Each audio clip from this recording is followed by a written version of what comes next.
Hello sir, కొంచెం పక్క జరగండి.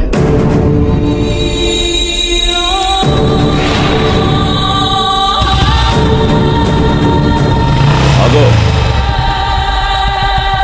అన్న మీదున్న ప్రేమతో ఆ క్షణంలో ఏదో ఎమోషన్లో కొట్టేసి వెళ్ళిపోయిన తర్వాత అయినా ఈ మద్దాలి శివారెడ్డి అనేవాడు పలానా వాడు మామూలోడు కాదు, వాడు ఇంకా చావలేదు, హాస్పిటల్లోనే ఉన్నాడు, లేస్తే వస్తాడు, వస్తే చేసేస్తాడు అని తెలియదురా. నేను హాస్పిటల్లో ఉన్నప్పుడు నీ గురించి ఏం ఆలోచించానో తెలుసా?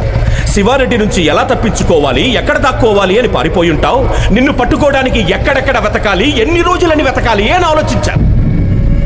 కానీ నువ్వేంట్రా, అసలు ఈ మద్దాలి శివారెడ్డి అనే వాడే నీ లైఫ్లో లేనట్టు, వాడితో అసలు నీకేమీ జరగనట్టు హ్యాపీగా బైక్ వేసుకొని హైదరాబాద్ మొత్తం ఇంత నార్మల్గా ఇంత కూల్గా ఎలా తిరుగుతున్నావురా నువ్వు?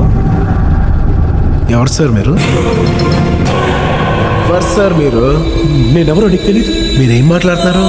మీరు ఎవరు అనుకుని ఎవరితోనో మాట్లాడుతున్నారు? నేనెవరో నీకు నిజంగా సార్ మీరు ఎవరు సార్? ఈ విషయం నేను ఎట్టకారంగా చెప్పట్లేదు, సీరియస్గానే చెప్తాను. జరిగిన విషయం నేను మర్చిపోయాను. నా లైఫ్లో కానీ నా మైండ్లో కానీ నువ్వు లేవు. మా అన్నని చంపాలనుకున్న విషయం నేను మర్చిపోయాను, నువ్వు మర్చిపో.